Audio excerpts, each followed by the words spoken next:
నేను మీ KS Naidu. KS Naidu సైతం ప్రశ్నిస్తా యూట్యూబ్ ఛానల్ స్వాగతం. తిరుపతి పవిత్రతకు మారుపేరు. ఎందుకంటే ఇంకా నుంచి ఒక 20 కిలోమీటర్లు పోతే తిరుమల దేవస్థానం వెంకటేశ్వర స్వామి నిలయం. కానీ కింద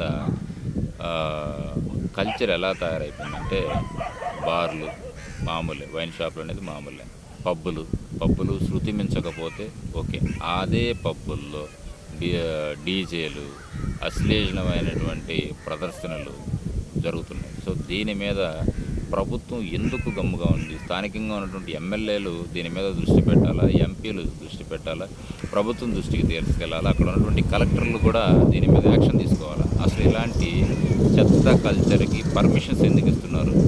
పసుమెరిపోయిందంటే ఇది వాస్తవమో అవాస్తవమో తెలియదు, కానీ వాళ్ళు అన్నటువంటి దాన్ని బట్టి ఇది జనసేనకు సంబంధించినటువంటి కొంతమంది ఆకతాయిలు చేసినటువంటి పనులు.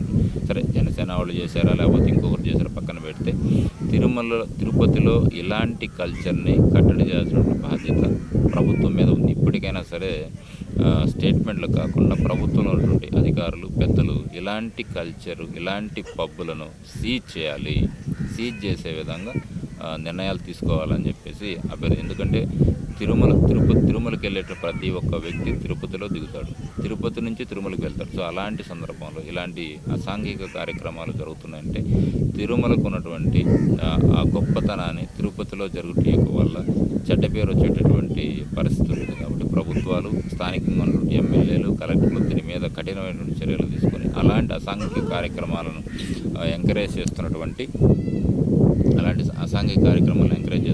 నిర్వహిస్తున్నటువంటి వ్యక్తుల మీద చట్టపరమైన చర్యలు తీసుకోవాలని ఆశిస్తున్నాను.